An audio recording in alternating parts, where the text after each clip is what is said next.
Olá, esse é mais um episódio do Politiquei. É muito bom estar com você que está nos acompanhando. Hoje nós estamos recebendo uma convidada muito especial, doutora Cristina Lopes.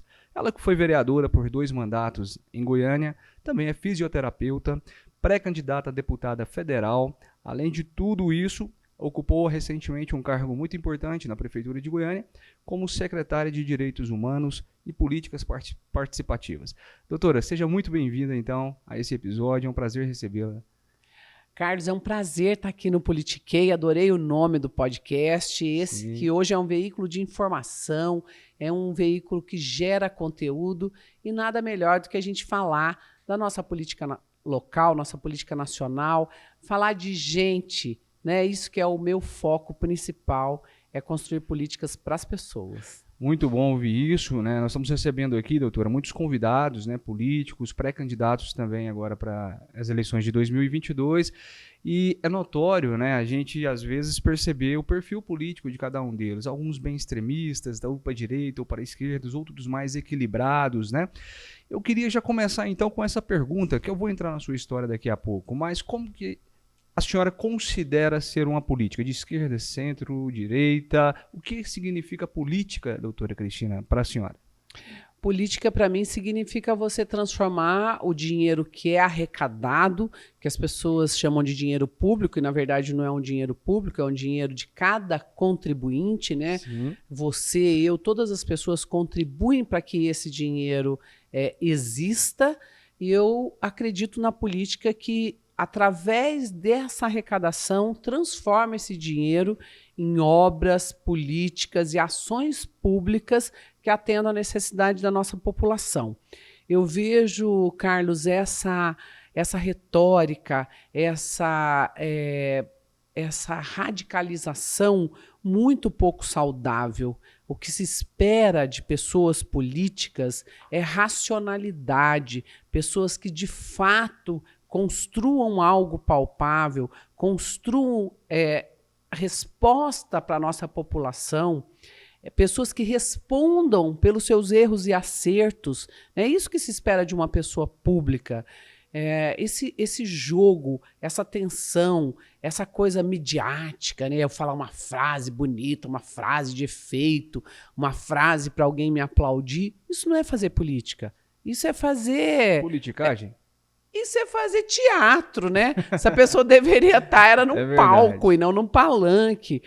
Deveria estar em corredores aí de um teatro e não nos corredores das casas legislativas e executivas, né? É verdade. Hoje hoje não, né? Tá aí Odorico Paraguaçu, para não deixar ninguém mentir, né? Um político ator, né? Que até hoje alimenta a imaginação de muita gente, que se retrata, né? E consegue convencer muita gente. Então, nós somos um povo que não fomos treinados, não nos foi dado acesso ao estudo sobre a política, a de fato conseguir fazer o discernimento, né? Hoje eu vejo que o que se precisa é pessoas pé no chão, pessoas com projeto, pessoas com objetivos, pessoas que olhem para as pessoas, sabe? Não tem gente só olhando para a rede social, fazendo a cena, sabe? Hoje eu tô aqui com meu cachorrinho, hoje eu tô não sei aonde, hoje eu tô comendo num restaurante popular. Sabe? Acho que as pessoas têm que ter mais filtro aí. E esse é o momento de avaliação, e é o que eu convido as pessoas a fazerem. Sim. Avaliarem o meu perfil, a minha história, o meu trabalho como profissional da fisioterapia especializada em queimaduras, né, o meu trabalho público como pessoa pública, né, vereadora por 2 mandatos, a mais votada no 2º mandato. Então, eu acho que esse é o convite hoje, para as pessoas conhecerem, porque, afinal de contas, você vai entregar seu voto de confiança por 4 anos. Você está apostando naquela pessoa por 4 anos para te representar. Seu futuro. O futuro do seu filho. Seus filhos. Exato. Não é verdade? Na mão de uma pessoa, né, que naturalmente você tem que conhecer. E o podcast, o Politiquei, é um super canal para você compartilhar aí com os seus amigos. Se você gosta da doutora Cristina ou se interessa pelos temas aqui debatidos, aproveite para curtir bastante esse vídeo, compartilhe aí com seus amigos no grupo do WhatsApp, se inscreva no nosso canal no YouTube. Também esse episódio estará disponível no Spotify. E além disso, siga a doutora Cristina também lá no Instagram, no Facebook, vai estar aparecendo aqui para vocês as redes sociais da pré-candidata a deputada federal, doutora Cristina Lopes. Dando sequência então aqui no nosso bate-papo, tenho muitas perguntas para te fazer, mas eu queria começar do início, vamos dizer assim. Doutora Cristina, a senhora não nasceu em Goiânia. Existe uma história aí que se iniciou há muitos anos atrás no Paraná, na verdade. Então, eu gostaria, e aquelas pessoas que estão nos assistindo também, de conhecer um pouco mais. A senhora, apesar de ser já uma figura política emblemática, inclusive importante no cenário goiano, já disputou muitas eleições para vereador, para deputado, para prefeito, inclusive, nas últimas eleições. Mas eu queria saber como que a senhora chegou na política, por que a política, né? A senhora pode contar um pouquinho mais, então, da sua história para quem está nos assistindo? Com prazer, Carlos. E até acho que esse trabalho que você está fazendo, que vocês estão fazendo aqui na produtora, é um trabalho de utilidade pública. Sim. Você está dando possibilidade para que o eleitorado conheça as pessoas. Isso é muito importante. Então, eu tenho 2 datas de nascimento, né? Sim, eu nasci na cidade de Cianorte, no dia 10 de abril de 65. Sim. Sou a 10ª filha de uma família de 14. Então, naturalmente, eu vivi a política dentro de casa, porque você tem que aprender a ceder, aprender a doar, aprender a compartilhar, né? Aprender a ganhar também. Ajudar, né? Na minha casa sempre teve distribuição de tarefas, Sim. era sempre um cuidando do outro. E como também é a herança das grandes famílias, eu muito cedo sabia ler e escrever, porque minha irmã mais velha, as minhas irmãs mais velhas me ensinaram. Certo. Então, com 5 anos eu já estava na escola, com 15 anos já estava na faculdade, fazendo educação física, uma escolha também que eu fiz na fila de vestibular. Né? Você não sabe aos 15 anos o que você quer ser quando crescer, ainda mais muito quando nova. Você tem uma mãe e um pai que te dão total autonomia. Sim. Minha mãe e meu pai nunca nos direcionaram, eles só diziam que nossa herança era nosso diploma. Certo. Então estudem. E que se tivessem que escolher entre estudar uma filha mulher ou homem, sempre estudariam primeiro a mulher. E meu pai ontem faria 119 anos. Meu pai é de 1903, um português imigrante, minha mãe, uma brava mulher mineira, fortíssima. E eles tinham um olhar muito à frente do tempo. Você vê, eu fui estudar em Curitiba aos 15 anos, eu já tinha o Nino fazendo educação física em Curitiba, o Gil fazendo direito, a Beth fazendo medicina. Meu pai não me tutelou. Ele abriu minha conta bancária, o que não era comum, né, em 1982. Com certeza.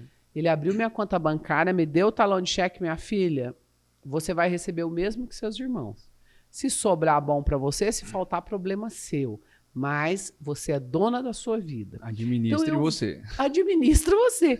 Eu venho dessa raiz. Certo. E a gente sempre teve muita autonomia. E em 82, ainda pegamos o último governo do regime militar. Sim. E naquele momento, toda a minha geração lutava pela redemocratização do país, Sim. pela reconstituição do regime democrático de direito.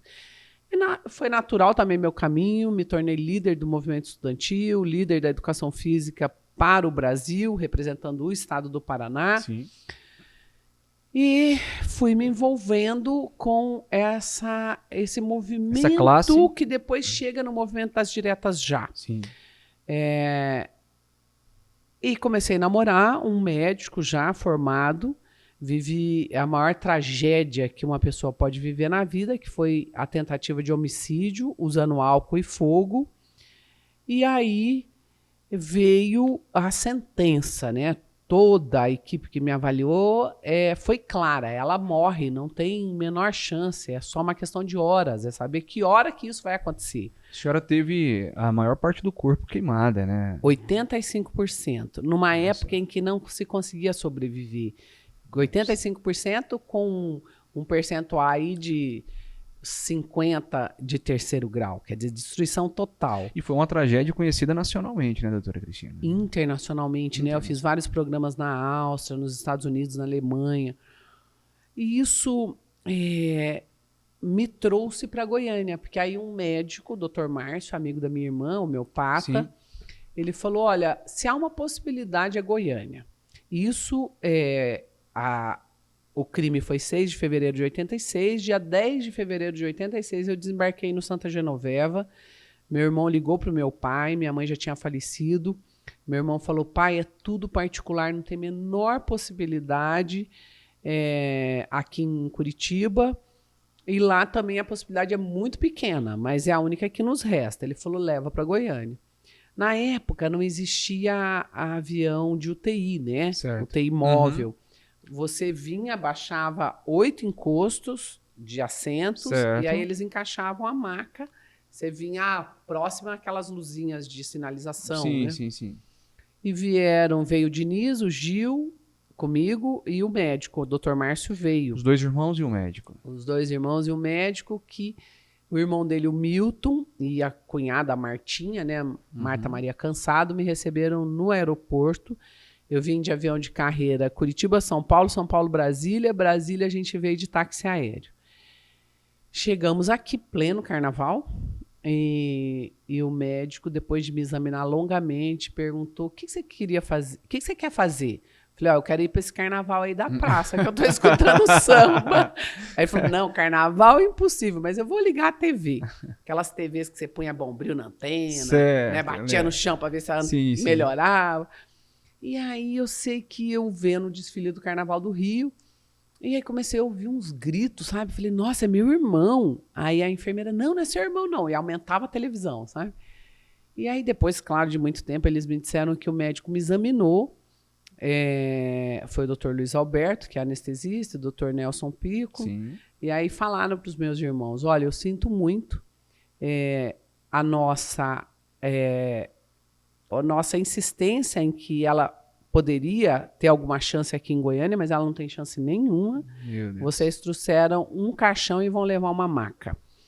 Então, isso, o Carlos, me dá um significado para a vida muito forte. Eu sou uma pessoa que tem 2 datas de nascimento. Com certeza. E a minha segunda data, que é 6 de fevereiro de 86, foi nesse chão, foi em Goiás. Né? Eu renasci nesse chão. Mesmo os médicos, a equipe aqui não acreditando na possibilidade, porque não tinha como acreditar. Eu tinha 85% do corpo queimado e tinha uma infecção bacteriana por Pseudomonas, que ficou muito famosa por causa do Tancredo, né? Essa bactéria ganhou notoriedade por causa do Tancredo. Eu tinha a mesma infecção. E em Curitiba, a equipe começou a usar os antibióticos mais fortes que tinha. Então, deram tiro de canhão. Quer dizer, você não tinha mais nada para usar. Não tinha alternativa. O arsenal já tinha sido utilizado. A chance era muito pequena, mas acho que alguém lá de cima me quer muito nessa terra, ou eu tenho algum propósito, né? Propósito, alguma missão. Muito grande. Assim, e não questiono. Eu sou uma pessoa que não questiona a vida, né? Certo. E estamos aí, né? Minha família nessa desprendimento absoluto, porque meu pai, na época, vendeu uma fazenda de porteira fechada. Meus irmãos vieram com mulheres grávidas, correndo risco de perder emprego. Minhas irmãs iam e vinham, porque minhas irmãs são bem mais velhas ou mais novas, perto de mim são mais homens. E me deram pele da perna. Quer dizer, deram dinheiro, deram tempo, deram total dedicação. Parte do corpo, né? E tirou pele. 2, o Gil e o Nino, descascaram a coxa. Olha só. O Diniz fazia plantão de dia, o Gilmar de noite. A Elizabeth, que é minha irmã, ia e vinha, que era dificílimo naquela época você atravessar do Paraná para Goiás, de avião ou de ônibus ou o que fosse, né?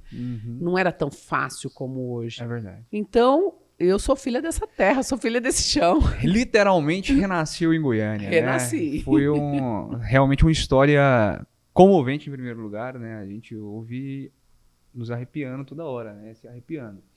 E a tragédia realmente, ela marcou muito a sua história, né? Marcou sua pele, claro, sua vida, sua história, da sua família, como você mesmo disse, né? Houve de fato uma transição ali de todos, né? E também, claro, um movimento, uma comoção de toda a sua família em pró ou em torno realmente dessa tragédia. Eu quero entender o seguinte, como que isso te ajudou a desenvolver uma política mais humana, mais solidária, né? Claro, às vezes nós já estou te fazendo uma pergunta sabendo uma resposta, mas eu quero ouvir da política agora, né? A senhora já foi vereadora por 2 mandatos em Goiânia, ocupou muitos cargos importantes, tem com certeza uma participação muito efetiva na política já goiana. Então eu queria saber essa sua parte, né, da história agora, como que essa tragédia, né, foi transformada em benefício para o próximo. Bem, naturalmente eu venho de uma raiz, né, que já pensa muito no próximo, né? Eu sempre, desde criança ou muito jovem, às vezes eu estava num lugar e pensava, nossa, queria que meu irmão ou minha amiga... Eu sempre queria mais gente desfrutando daquilo que era bom, né? Então eu venho dessa natureza, dessa árvore. E, claro, a queimadura foi um impacto na minha vida. Eu nunca tinha sofrido assim nada físico, eu nunca tinha sido internada na minha vida, para você ter uma ideia, né? Eu venho de uma raiz também muito homeopática, eu nunca tinha tomado injeção, eu era uma pessoa de corpo limpo, né? O meu irmão Nino, por exemplo, tinha problema de dente, desde criança tomava antibiótico, o Gilmar tinha problema de bronquite, mas eu era uma filha que nunca tinha sido hospitalizada. Era meu sonho, era quebrar braço, era usar aparelho de dente, era usar óculos, mas não fui essa filha. Certo. Então eu venho a ser impactada, né, e viver uma dor que maior do que ela só foi quando minha mãe partiu, né, em 84. Sim. Então eu recém-formada, indo estudar na Alemanha, né, com o mundo, achando que inteiro, eu podia conquistar o mundo, transformar o mundo. De repente eu vivo uma situação que ninguém se prepara na vida. Passo a ter 85% do corpo marcado, passei a pesar 36 quilos, perdi todo o cabelo. Então você imagina esse impacto para uma jovem no espelho, né? Então isso te faz, Carlos, refletir sobre muitas coisas, né? O que de fato é importante na vida? O que de fato, a quem ou a que a sua vida está a serviço, né? A queimadura também foi um choque, né? A queimadura é uma selvageria, uma brutalidade. De repente você vê seu corpo todo em ferida, tendo que ser lavado. A pele dos meus irmãos me protegeu por um tempo, depois o corpo entende que não é dele e expele, e aí eu precisava fazer enxerto com a minha pele, mas eu não tinha pele suficiente, então eu tinha que esperar curar a área doadora para tirar de novo, e tirar de novo, e tirar de novo. Então, a cobertura era por etapas. Sim, sim. Isso tudo me fez entender que nós estamos num país que nós não temos mão de obra qualificada para cuidar desse paciente. Certo. A maioria das cidades não estão preparadas para atender nem os primeiros socorros. É uma especialidade que não existe no Brasil, ela é uma subespecialidade da cirurgia plástica. A formação na graduação não existe em nenhum curso. E aí também a questão da mulher. Sim. Se eu tenho 85% do corpo queimado, é porque eu sou uma mulher. Isso não é um crime contra a Cristina, é contra a mulher, né? Então eu precisava também trabalhar, contar minha história, me envolver com o movimento que nasce ali no Quem Ama Não Mata, que vem aí nos anos 80 também. Eu precisava me envolver para que outras famílias não vivessem o que a minha família viveu e outras mulheres não vivessem o que eu vivi. Sim. Porque hoje é a Cristina, mas amanhã é qualquer uma, é qualquer outra mulher. Sim. E eu trabalho hoje com os homens agressores, né? Fui muito criticada quando eu fui para os grupos reflexivos, mas eu acredito no ser humano. Eu acredito que sim, é possível ter outro caminho. O pé de mamão não nasce laranja, é fato, mas eu posso fazer um enxerto, eu posso abrir a cabeça dessa criança para um outro mundo, porque isso não é a Cristina que está falando, isso é estatístico. A maioria das meninas que veem a mãe apanhar se tornam vítimas, e a maioria dos meninos que veem o pai bater se tornam homens agressores. Então eu posso interferir nesse processo, eu posso dar uma outra possibilidade de construção, porque um lar, uma família que coloca a violência para ser servida na mesa, ela não vai conseguir se estruturar. Sim. Ela não vai conseguir produzir bons frutos. Vão ter problemas muito graves e muito sérios que se tornam coletivos. A nossa sociedade então é muito também, difícil. Né? Fica doente, né, doutora, com esse tipo de família, né? Adoecida. A nossa sociedade é uma sociedade adoecida. Né? Se você for conversar, e olha que eu trabalho muito em todas as faixas etárias, e trabalho com homens e mulheres. Né? Para você ver um exemplo, Carlos. Sim, por favor. Olha como a nossa sociedade ela é unilateral, como ela só considera um lado da história. Gravidez na adolescência.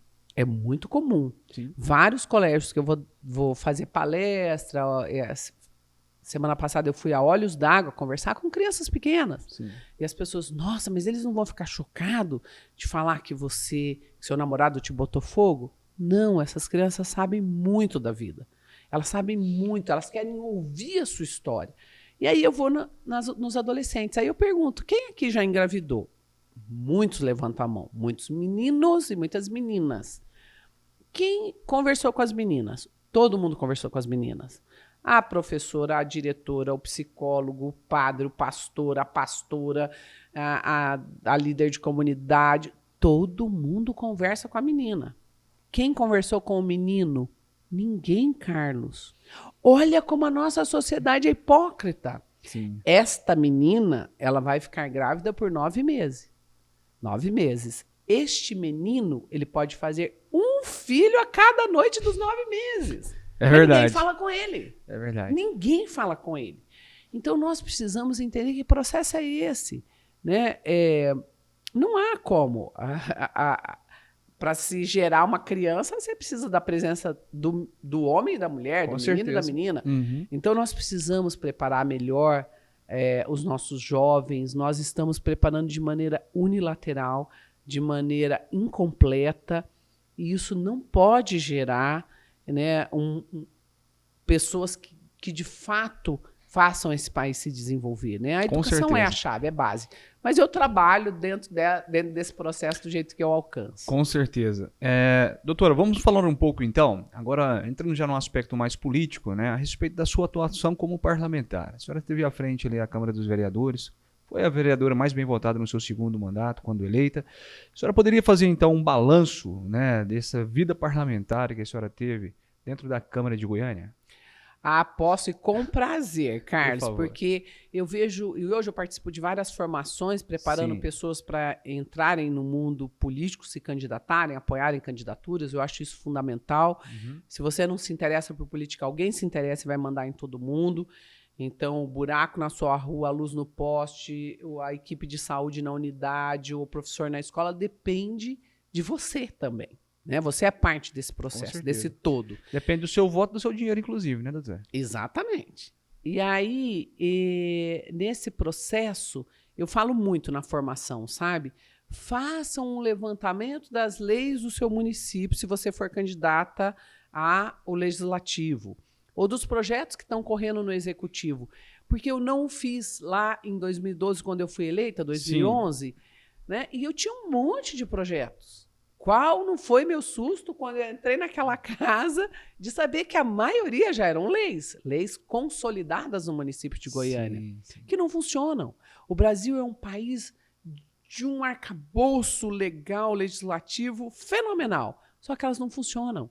Tem um jargão que diz leis que pegam, leis que não pegam. A maioria no Brasil não pegam. Certo. E aí você vê que tudo já está construído. Né? E eu até defendi muito dentro da Câmara que a gente fizesse uma revisão dessas leis em Goiânia. O que de fato funciona, o que não funciona, o que precisa funcionar, né? O que é obsoleto, que não vai funcionar nunca. Então, eu fiz esse exercício dentro da Câmara e muito, Carlos, eu fiz muito, foi ouvir as pessoas individualmente ou grupos organizados, associações, pautas específicas, reivindicações, porque política é pressão. Se as pessoas não se organizarem em torno daquela pauta, em torno daquele interesse, em torno daquilo que pode mudar a vida de tantas outras pessoas, a gente não chega. Não consegue nada, né? Você precisa se organizar. Eu ajudei muitos grupos a se organizarem. Inspirei muitas pessoas a se candidatarem. Né? Hoje eu vejo muitas das pessoas que passaram pelo mandato de alguma forma. Hoje candidatas, candidatos, e isso para mim me dá um vigor, era exatamente o que eu queria. Leis também foram construídas, nós temos, por exemplo, a lei das doulas.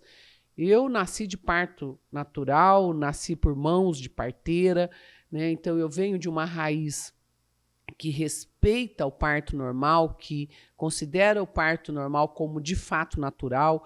Então nós temos a lei das doulas, que é vigente no nosso município, tem a lei em defesa e proteção das vítimas de queimaduras, né? Nós, dia 6 de junho, é o Dia Nacional do Queimado, a gente tem o Junho Laranja, uma coisa que falta nesse país, de fato, é uma campanha de prevenção e de educação nas escolas. Meu irmão me socorreu e fez exatamente o que tem que ser feito, me abraçou com uma coberta grande, que é onde não tem ar, não tem fogo, e me resfriou no chuveiro, porque nós fomos treinados na escola. Se você treina uma criança, ela pode ter 60 anos, ela salva uma vida. Então é uma outra trabalho missionário para mim, ensinar, proteger, prevenir queimaduras. Nós temos a lei também de proteção às doenças psicossomáticas, psiquiátricas, que já era uma preocupação minha antes da pandemia. Sim. As estatísticas, elas são assustadoras. A cada grupo de 10 pessoas, 6 terão algum transtorno emocional ou psiquiátrico. Então, eu já tinha essa preocupação antes da pandemia, imagina depois. Então, nós temos a Lei do Janeiro Branco, que discute, que debate. Esse ano, a Unimed, grandes clínicas psiquiátricas, fizeram um trabalho muito forte em torno do Janeiro Branco. Sim. A grande população não sabe que é de minha autoria, e isso também não me importa. Me importa que a pauta rode, né, que as pessoas coloquem foco sobre esse adoecimento emocional. Temos também aí a lei do piso salarial para fisioterapia, que eu tentei implementar aqui no município de Goiânia.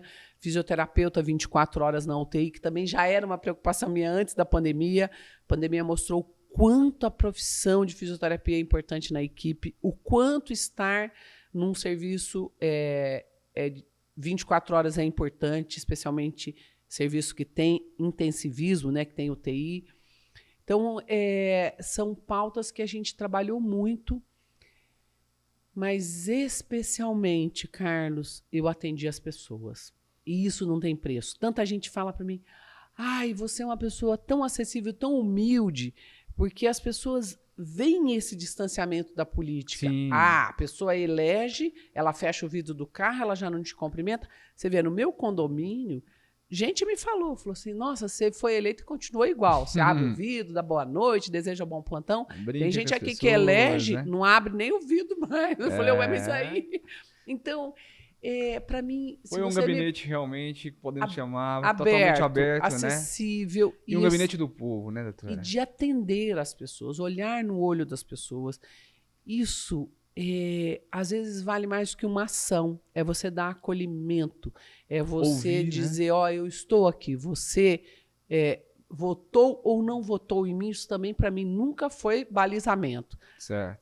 Eu já ouvi gente falar, não, essa pessoa aí não votou em você, é um absurdo você atendê-la. Não, não é um absurdo. Primeiro, que a pessoa está precisando de mim, eu sou uma pessoa pública. Segundo, que eleição não é uma só. Ela não votou em mim nessa, mas são tantas outras. Né? Não que esse seja meu foco. Mas eu não posso considerar, não votou em você, você não atende. Mas claro. isso eu ouvi muito nos corredores. A senhora também não era vereadora só dos seus eleitores, né? Era da cidade, né? Da cidade, exato. Então a Câmara é uma escola. Se você me perguntar por onde qualquer político deveria começar a sua jornada, pela Câmara legislativa da sua cidade. Eu não tenho a menor dúvida disso. Perfeito. Ali é uma escola de fazer política mesmo, né, doutora? Iris Rezende começou na Câmara. Exatamente, né? Um dos maiores, talvez o maior nome da política goiana hoje, doutora. Você não considera dessa forma? Maior escola. Na despedida dele, ele fez questão de se despedir na Câmara. Sim. A qual a senhora, inclusive, era vereadora. Vereadora, fui a primeira a falar, sim, né, na comissão mista. Sim. E eu falei, prefeito, o senhor não foi, porque ele usou, eu comecei, ele usou todo o tempo verbal no passado. Sim. Eu falei, o senhor não foi, o senhor é. O senhor, independente de partido, independente de concordar ou discordar, Iris Rezende significa uma escola política no estado de Goiás. Eu não tenho a menor dúvida disso. Ele ficou muito emocionado, se emocionou muito, chorou, me agradeceu, porque eu fui oposição a ele. Sim. Mas uma oposição responsável, consistente, fazendo as críticas aonde, de fato, a gente precisava melhorar, especialmente na saúde, que é minha área de domínio. Sim. Mas, sem dúvida, é um grande nome da política goiana e brasileira, né? E a política, que é o que a senhora está dizendo agora, da forma como foi feita essa oposição, acaba sendo uma oposição que contribui muito mais que propriamente os parlamentares da situação, porque a oposição está enxergando os problemas, e muitas vezes na situação você só enxerga os benefícios, né? É saudável, né, Carlos? Sem oposição, você não tem uma democracia verdadeira, né? O que está acontecendo hoje na política brasileira, de silenciamento dentro das casas legislativas, dentro do Congresso Nacional, e aí você tem, claro, armas indiscutíveis, como um orçamento secreto, uma distribuição de emendas. Isso é muito pouco saudável para a democracia. E grave porque também, você deixa de exercer, cumprir o seu papel, que é fiscalizar o executivo, né, promover debates públicos e promover o arcabouço legal, construir leis, você deixa de exercer, né? Porque aí você silencia. Não é que você apoia, mas você também não critica, não faz a oposição. Né? Acaba não existindo um cenário de democracia, né? Não é democracia. Não é democracia. Então, vamos falar agora, respectivamente, sobre o aspecto político. Vamos começar, então, já que a senhora introduziu no aspecto federal, vamos falar um pouco sobre isso também. Hoje a senhora está afiliada ao PDT, vai disputar as próximas eleições pelo PDT, e um partido que tem o seu candidato, né, na disputa também presidencial, que é o Ciro Gomes, né? E então eu quero primeiro fazer uma analogia, uma avaliação, na verdade quero ouvir uma avaliação sua a respeito do governo Bolsonaro. Depois nós vamos entrar no aspecto da eleição. Como que a senhora vê que foi esses 4 anos de governo do Bolsonaro, no seu ponto de vista? É um governo que realmente acertou muito mais do que errou ou não? Bem, eu defino o governo Bolsonaro por ele mesmo, né? Palavras do presidente. Quando perguntado sobre a crise econômica, ele disse: o Brasil quebrou, o que eu posso fazer? Né? Isso são palavras dele. Um governante que diz: eu não sou coveiro, as pessoas morrem. Então, ele se define por ele mesmo. Né? Se você não sabe o que fazer, então esse não é o seu espaço, né? Eu vejo que ele deixou muito a desejar, muitas pessoas, muitas famílias enlutadas nesse país, como a minha também. Perdi minha irmã Antônia, meu tio Arlindo e meu tio Mário para o Covid, vacinas que não chegaram a tempo, um atendimento que não foi qualificado como poderia ter sido. O Brasil é um país de ponta em pesquisa, é um país que tem um histórico com vacinação como poucos no mundo. Infelizmente, nós ficamos aquém daquilo que poderia ter sido dado como estrutura para a nossa população, como segurança para a nossa população. Então, a definição do governo Bolsonaro ela é feita por ele mesmo, né? Eu não me sinto qualificada para fazer essa definição. Ele mesmo se define. E em relação à disputa, eu também estou no PDT por conhecer o histórico do PDT, ter conhecido Leonel Brizola, acreditar no fundamento que ele defendeu como homem público, foi o maior defensor da educação nesse país, a educação em ensino integral, no momento em que ninguém falava disso, uma educação completa, com alimentação, com condição daquela criança se desenvolver. E é o que eu acredito também como futuro, os países, a Coreia, por exemplo. A Coreia investiu em educação de uma maneira brilhante. Né? Hoje, eu tenho um sobrinho fazendo pós-doutorado em negócio nos Estados Unidos, ele me disse: tia, a maioria aqui são coreanos, pessoas que o governo incentiva e que tem que dar a sua contrapartida. Isso também é importante. Então, eu vejo o PDT como um partido que tem base, tem fundamento, tem história, tem princípio, e vejo Ciro Gomes como o candidato mais preparado. Ele é um candidato que tem experiência, ele tem conhecimento político, ele tem vivência dentro desse trânsito que é a política, que você nem sempre vai ter seu ponto de vista aceito, você tem que entender que você está numa democracia. Eu vejo ele como o melhor nome para este momento brasileiro. E quem quer que vença as eleições, Carlos, nós teremos 4 anos muito difíceis nesse país. E é uma coisa que me perguntam muito, por que você não é candidata a estadual? Você fez 28 mil votos em 2018. Porque eu sinto que há um chamado para o Congresso Nacional, onde nós vamos precisar estabelecer diálogo, nós vamos precisar ter racionalidade, sensatez, e essas qualidades eu tenho porque eu sou uma pessoa do diálogo, eu sou uma pessoa que escuta, eu sou uma pessoa que entendo quando o meu ponto de vista não vai prevalecer, sabe? Eu tenho essa condição de fazer uma construção que eu vejo que será vital para os próximos anos nesse país. Perfeito. E que constrói a política com base no diálogo, né? Não nas ofensas e tudo mais. Até porque nós vivemos num momento de polarização e que, de certa maneira, né, nós estamos fugindo do campo do debate. Muitas vezes está partindo para um campo muito agressivo, né? E as pessoas estão disputando isso como se fosse o final da Copa do Mundo, né? Brasil e Argentina, por exemplo, uma briga de torcida de futebol. E no seu ponto de vista, né, como que a senhora enxerga realmente essa polarização? Hoje está nos assistindo muitas pessoas que às vezes têm a sua convicção muito forte, né, e firmada. Eu sou bolsonarista, sou lulista, não sei. Ou sou Ciro, né? Mas qual o recado, então, que nós podemos hoje deixar neste programa para quem nos assiste, doutora? Ouça as pessoas, avalie essas candidaturas, avalie o que essa pessoa que está pedindo o seu voto de confiança entregou para esse país, quais são os projetos, quais são as ações, quais são as obras, aonde essa pessoa colocou emendas, o que é a construção. Todos esses nomes, exceto o nome, me falhou aqui, esse de Goiás, o Diniz? Não, desculpa, você está falando do presidenciável? Presidenciável. De tem um Goiás, candidato o Pablo Marçal. Pablo Marçal, ele eu não o conheço, eu tenho assim, escutado muito dele, ele tem uma história na iniciativa privada, né? Mas se você pensar aí num Dória, Simone Tebet, né? O próprio governador Eduardo Leite. Você tem pessoas, Lula, Bolsonaro, Ciro, são pessoas que têm uma trajetória política. Então, faça uma avaliação, não leve para o campo da disputa, da prevalência, não, o meu tem que ganhar, sabe?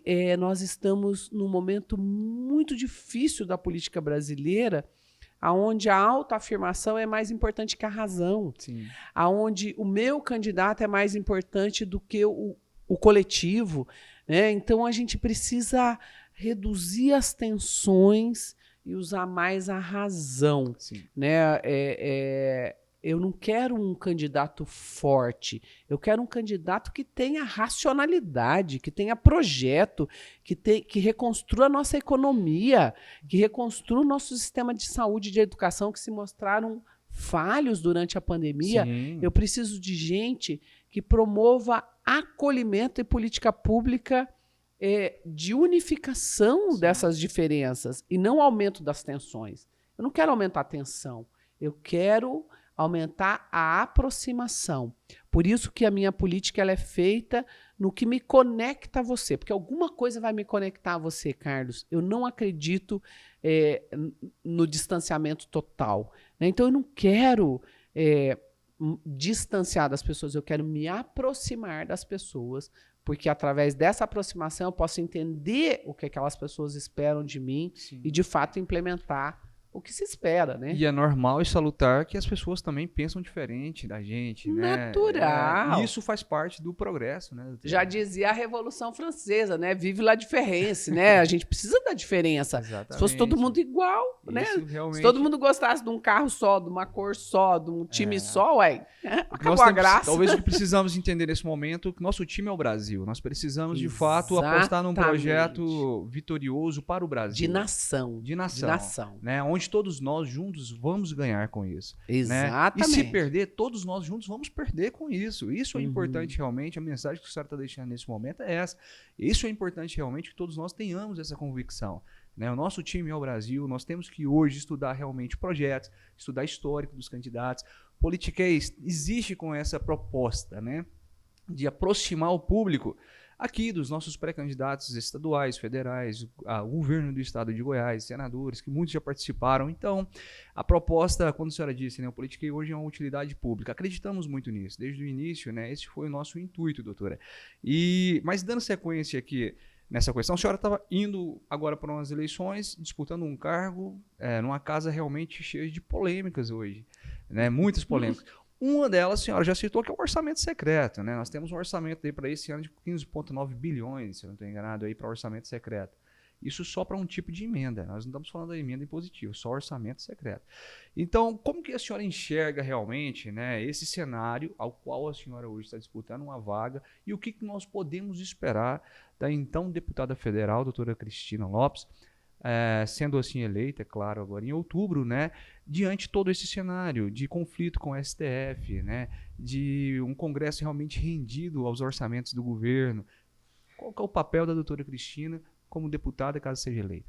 Bem, o que se pode esperar da doutora Cristina é ética, trabalho dedicado, comprometido, um distanciamento grande de qualquer forma de corrupção, seja ela ativa, passiva, né? Isso é um distanciamento absoluto e pode esperar portas abertas, uma pessoa que vai ouvir, que vai levar a sua voz para o Congresso Nacional, que vai trabalhar para que os projetos que atendam a população caminhem. É assustador, Carlos. Nós temos projetos tramitando no Congresso há 20 anos, né? Projetos que a população tem interesse, né? Projetos que vão atender a maioria das nossas das pessoas que compõem a nossa população. Sim. Defender o Sistema Único de Saúde, que é um sistema que eu acredito, é um sistema que eu tenho orgulho dele, né? Defender a saúde de qualidade, chegando às pessoas que mais precisam. Sim. Defender um processo de educação que, de fato, considere a educação global. Sim. E não só o ensino formal, o beabá. Então, é isso que se pode esperar da doutora Cristina, especialmente uma pessoa que vai honrar cada voto que receber, porque isso para mim é muito importante. Esse é o meu patrimônio, né? Uhum. E eu já ouvi gente e é muito interessante, né? Hoje, por exemplo, eu estava na 44, fui subir no elevador e fui no elevador de serviço. E o carregador, carregando fardos de garrafa d'água, ele falou assim: nossa, eu não ia falar com você, mas já que você entrou no elevador comigo, eu sou seu fã, eu te acompanho, eu sou lá da região noroeste, já sei que você é candidata a deputada federal. Você veja que patrimônio, Carlos, assim, uma pessoa absolutamente demonstrando confiança. Sim. E aí você diz para mim, mas essas pessoas vendem voto. Não acredito que seja tão fácil assim mais, sabe? Tem gente que já entendeu que o comércio do voto ele traz um prejuízo principalmente a ele, a família dele, a comunidade dele. E a curto prazo, né, doutora? A curtíssimo prazo. Então, você tem aquele ganho imediato, mas aquilo se transforma num prejuízo tão grande. Né? Então, esse patrimônio de credibilidade, de confiança, isso é a maior riqueza que uma pessoa pública pode ter. É verdade. Essa reputação, né, essa credibilidade, né, que o político cria dentro de uma sociedade, talvez seja o maior valor que ele possa adquirir algum dia. Até porque é isso que vai fazer, com certeza, ele continuar na vida pública, né? Fora isso, você não tem vida pública mais. É verdade. E o mesmo que te coloca, o povo que te coloca é o que te tira. É verdade, é o mesmo voto. É o mesmo voto. E concordo com a senhora quando você fala que o público que vende... exatamente, eu acho que hoje nós temos um eleitor muito mais consciente e também não é uma regra geral, né, que existe no Brasil como um todo. Não é todo mundo que vende voto, não é todo mundo que já vendeu voto algum dia. Acho que talvez a maioria dos brasileiros entendem muito bem a gravidade disso, né? E cada vez mais existe uma conscientização por parte daqueles que algum dia também barganhou o seu voto. Então, e eu acho que uma reflexão importante aqui, sabe, Carlos, é porque há uma crítica muito grande aos políticos, à comercialização, né? Eu entendo e ela é real, mas você só compra o que está à venda. Eu não consigo comprar. Ah, Carlos, eu quero comprar esse relógio seu. Se ele não tiver à venda, eu não vou conseguir comprar. Não tem como. Ah, eu quero comprar a sua caneca. Não consigo. Então, as pessoas precisam também se colocarem na autocrítica. Se o político, que é tão discriminado, tão julgado, ele comprou, é porque alguém vendeu. Exatamente. Então, essa reflexão precisa ser feita também. Exatamente. E principalmente uma outra reflexão que cabe agora também é que não é também todos os políticos que são corruptos, que compram votos. Não. Né, doutora? Da mesma forma que não é todo cidadão que vende, não é todo político como também não é toda pessoa da medicina que é boa, não é toda pessoa da educação, não é toda pessoa, não é todo motorista que é bom. Há bons e maus em todos os lugares, só que tem funções ou profissões que afetam muito mais gente. Sim, é verdade. Um mau profissional da medicina pode matar muita gente, né? Como político, pode matar muita gente, matar o futuro de muita gente. É verdade. Inclusive, quando a gente enxerga e vê alguns fatos na televisão, por exemplo, de corrupção, político que roubou, político aquilo outro, né? Nós todos ficamos indignados, mas muitas vezes também não ficamos quando vamos vender o voto, né? Então, assim, a corrupção é a mesma. Está mudando às vezes a proporção, mas é a mesma, né? O crime ele existiu em todos os fatos. Então, corrupção ela pode ser mínima ou máxima, ela é corrupção. Ela é corrupção, não existe ela pequena ou grande. Tem aquele exercício do sorvete, né? Qual, doutor? Particularmente. Há uns 4 anos começou a surgir nas escolas. Sim. É um carrinho de sorvete, é um freezer, e aí você paga o quanto você quiser e se você quiser. Sim. E aí a gente instituiu isso numa escola, até de Senador Canedo, e depois de um mês a gente fez o levantamento e eu fui para fazer uma palestra na escola. E aí falando de corrupção e das pequenas corrupções.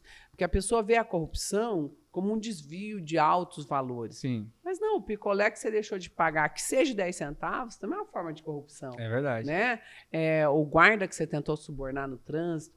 Então, a gente começou a dar esses exemplos do dia a dia, trazer isso para a realidade daquele jovem. Sim, sim. Né? E aí, a hora que eles viram chegar no sorvete, né, muitos ficaram tipo assim, nossa, então quer dizer que eu fui corrupto, porque eu peguei e não paguei nada. É verdade. Né? Então, são exercícios que precisam ser feitos. Né? É verdade, é uma reflexão muito importante. Doutora, não sei se coincidência ou não, hoje a senhora se aproximou de um grupo político também muito ligado à saúde aqui em Goiás, né?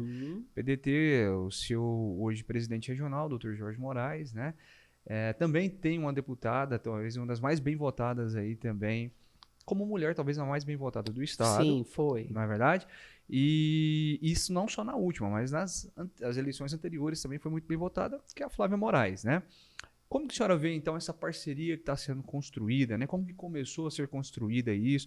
Inclusive, eu quero ressaltar um projeto muito importante que é feito pelo Dr. Jorge Moraes, mas a Flávia, que é o ônibus Saúde em Movimento, né? Que leva realmente saúde, exames grátis, importantes exames inclusivos para o estado de Goiás inteiro, né?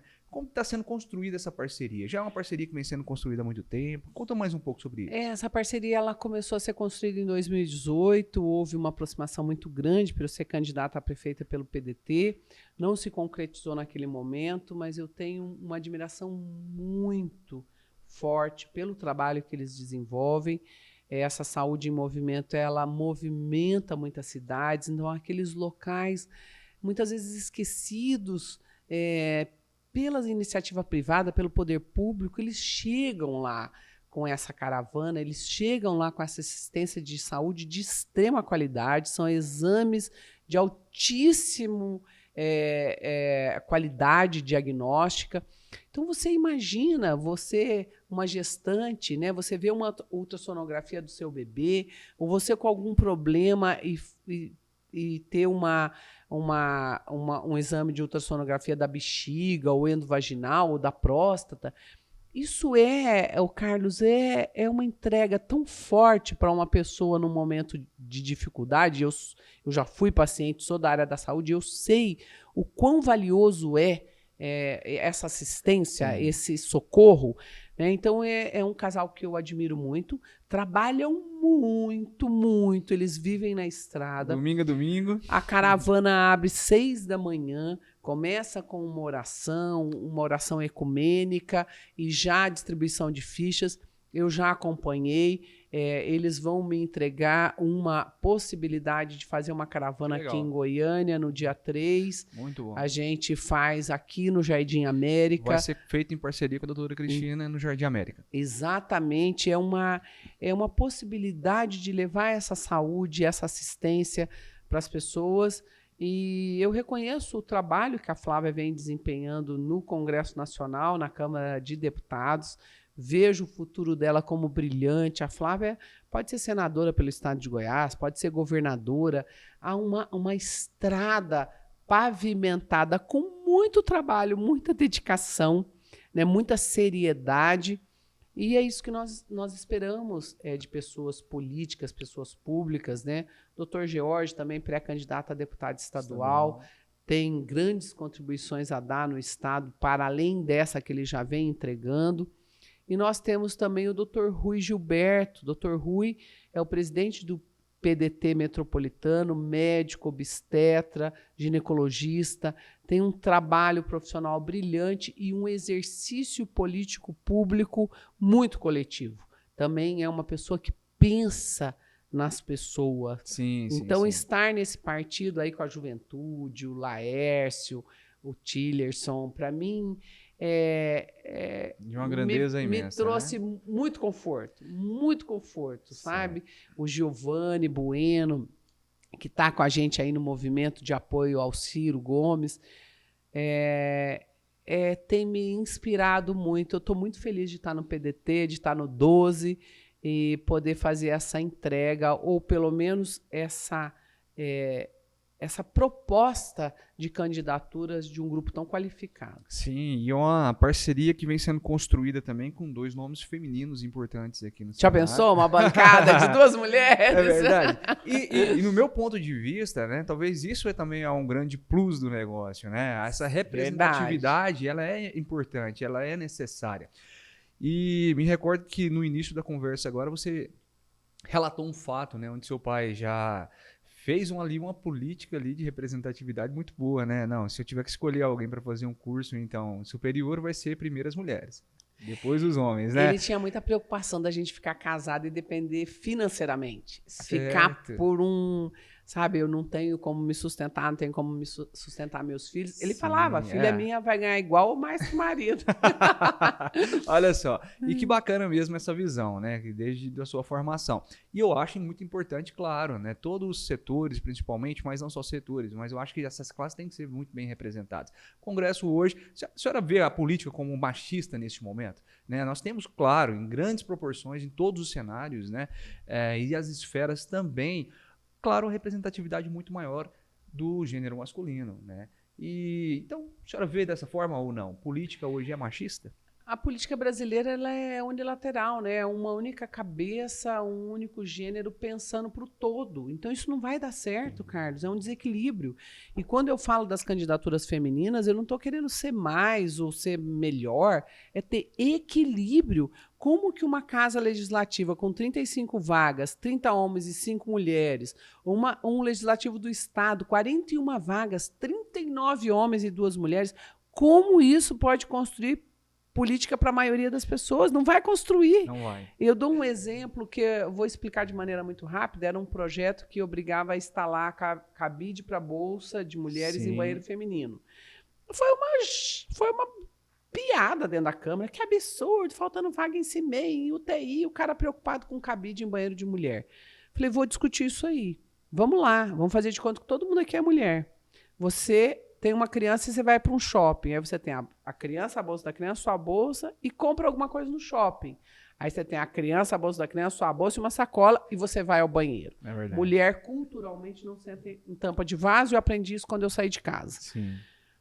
Aí você fica lá tentando se equilibrar, porque você não pode deixar a sua roupa encostar no chão, que está tudo melecado. Aí você não senta no vaso, você fica lá em semiflexão, roda a bolsa para um lado, sacola para o outro, acerta a cabeça da criança. Falei, olha que mágica, um cabidinho. E outra, o que tem a ver o dinheiro do dono do shopping, ou do dono do restaurante, ou do dono do cinema, com o dinheiro da vaga da criança na escola? Verdade. Ou da vaga do paciente na UTI? Nada a ver. São dinheiros separados. O projeto foi aprovado por unanimidade. E é sobre isso que eu estou dizendo. É sobre ter pessoas que possam fazer o diálogo daquelas vozes. Com certeza. Né? Então, nós precisamos de diversidade, senão nós nunca vamos ter uma política justa, nem obras justas, porque homem pensa, sente e decide como homem, mulher pensa, sente e decide como mulher. É verdade. Simples assim. E fato é também que recentemente houve uma polêmica relacionada aos absorventes, né, no Congresso Nacional. Nossa, e você vai falar com os colegas aquele. Por que você está falando de menstruação, Cristina? A mulher sempre menstruou. Ok, mas agora que nós entendemos que muitas meninas perdem oportunidades, reprovam na escola porque elas não têm um absorvente. Sempre menstruou e sempre sofreu. Então chegou o momento de se preocupar, de ter política pública. Né? Em algum momento, a gente não sabe tudo, nem entende tudo. A gente Mas vai talvez entendendo chegou no o momento caminho. por conta da minoria das mulheres que hoje nos representam no Congresso. Na verdade, Carlos, a gente tem que fazer justiça. Essa pauta veio das professoras que entenderam que as meninas faltavam na escola no mesmo período. Olha só. E aí elas levaram isso para a esfera política, Certo. e as mulheres passaram a defender isso. Mas você não encontra ressonância.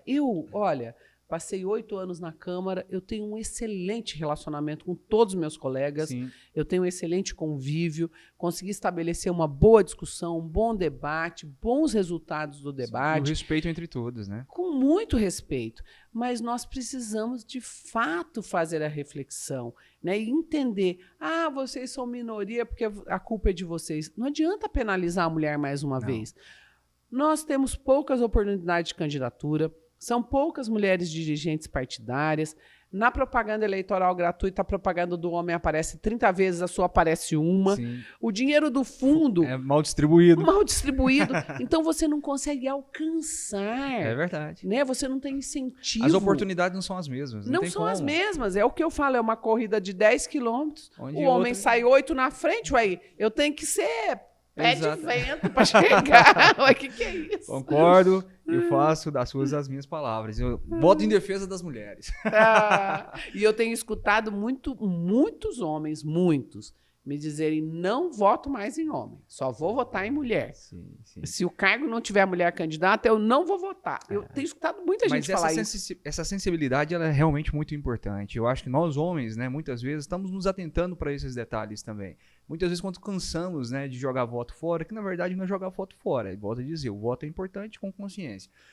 Mas talvez seja um tipo de voto realmente onde nós estamos fazendo uma aposta de uma maneira diferente. Olha, já cansei de votar em quem não resolve. Vamos tentar diferente agora. Então, mas além disso, né, eu acredito muito numa política de representatividade. Eu acho que todas as classes merecem ser muito bem representadas, né? Exato. E política de minorias, muita gente não acredita nela. Eu sou um dos que acredita. Eu acho que a minoria ela tem que ter voz, ela tem que ser representada. Claro. Até porque realmente é uma massa que talvez mais sofre por falta de representatividade. Então, seus direitos não estão sendo atendidos, suas demandas, suas necessidades não estão sendo ouvidas. E, Carlos, isso é tão equivocado, porque o que se chama de minoria, na verdade, não é minoria. Numericamente, são maioria. Né? Você fala da população... Né? Negra, né, preta no Brasil, são maioria. A estatística aposta isso. A estatística mostra, mulheres são maioria. É verdade. Né? Jovens.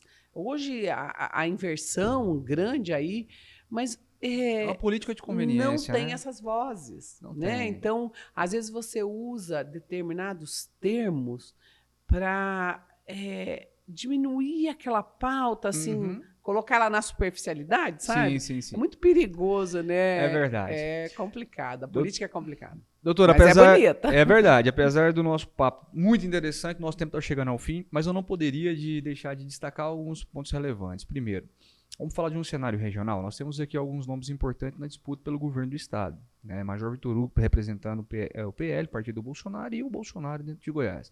O Valmir Amado, pelo PT, né, o que vem representando também, fazendo palanque para o Lula. Pré-candidatos, todos pré-candidatos, porque tudo pode mudar daqui às convenções, né? Nós temos aí o Zé Hélito. Nós temos aí o Zé Hélito pelo PSB. Marconi Perillo aparecendo agora, né? A senhora, que inclusive, já foi do partido Marconi Perillo, a senhora vai poder falar melhor do que eu sobre isso.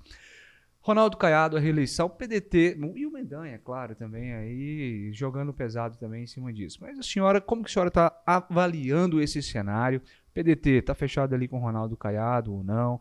Vai seguir esse projeto de reeleição do governador? Qual que é a sua posição também, além de partido, doutora Cristina, sua visão sobre esse cenário?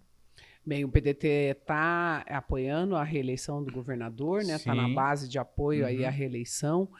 E o que eu vejo hoje são nomes excelentes, pessoas que já trouxeram sua contribuição, outras que têm tanto a contribuir, né? São nomes novos também aí na disputa para o governo do estado. Eu vejo isso como salutar. Quanto mais candidaturas, mais possibilidades tiver, mais oportuniza o eleitorado a raciocinar, a refletir, a analisar. Então eu vejo isso como saudável. E vejo que o governador ele se destaca nesse mandato pela sua dedicação à pauta da pandemia. É um governo que se preocupou com a saúde, se preocupou com as vacinas, se preocupou em dar segurança de vida. Porque não adianta eu ter um cenário material, um cenário cultural, se eu não tenho vida. A minha vida acabou, o que me adianta isso tudo? É verdade. Então eu vejo que ele foi muito responsável, lidou aí com a pauta com muito compromisso e liderou por muito tempo, né? Aí talvez ele e o João Dória tenham sido aí os governadores de maior destaque na pandemia. Agradeço também o João Dória. Ninguém é perfeito nesse mundo. Se eu estou pisando aqui, eu tenho imperfeições. Mas eles fizeram a vacina chegar nas pessoas, o que reduziu muito o nível de contaminação. É 100%? Não é 100%. E também você está baseada só nisso? Não estou baseada só nisso. Nós temos índices bons na educação. Com certeza. Primeiro lugar do IDEB, né? O primeiro lugar do IDEB, a cultura agora aí trazendo projetos de excelência nessa nova reorganização e retomada das atividades culturais, da nossa construção de identidade que é feita através da nossa história, da nossa cultura, dos nossos hábitos, né? Um incentivo ao turismo que eu vejo como grande potencial. Então eu vejo que o governador reúne elementos que o colocam num espaço de destaque para a reeleição. Eu acho que ele será o nosso próximo governador. A senhora acredita numa reeleição no primeiro turno, já no primeiro turno ou não? Com essa disputa tão numérica, né, acho que é mais complicado e, como você disse, vai depender do que aconteça daqui até as convenções. Talvez a gente tenha aí renúncia. Você vê, o João Dória renunciou a ser candidato a presidente da República. Então eu vejo que muita coisa acontece daqui para as convenções, que é até o dia 2 de agosto, né? Até o dia 5, né? Do dia 20 ao dia 5 de agosto. O prazo ali que 20 tem... de julho a 5 de agosto. 5 de agosto. Então, é muita coisa que acontece daqui para lá, né? Mas há uma possibilidade, sim, de ganhar primeiro turno, caso não tenha tanta divisão aí dos votos no primeiro. E como que a senhora avalia esse interesse, né, hoje por parte do PSDB e do próprio Marconi Perillo aí, ser candidato também ao governo do estado? A senhora acredita que ele de fato vai ser candidato ou não, ao Senado talvez? Qual que é a sua avaliação? A senhora já esteve ali dentro do partido, conhece a história do PSDB aqui em Goiás também, né? E como que a senhora vê tudo isso? São 3 possibilidades aí, né? A Câmara Federal, que talvez seja o maior interesse do partido, porque hoje é onde se encontra a distribuição do fundo eleitoral, na Câmara Federal.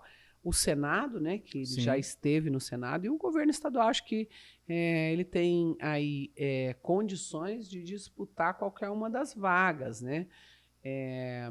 Mas vejo que a disputa a governo vai encontrar mais dificuldades.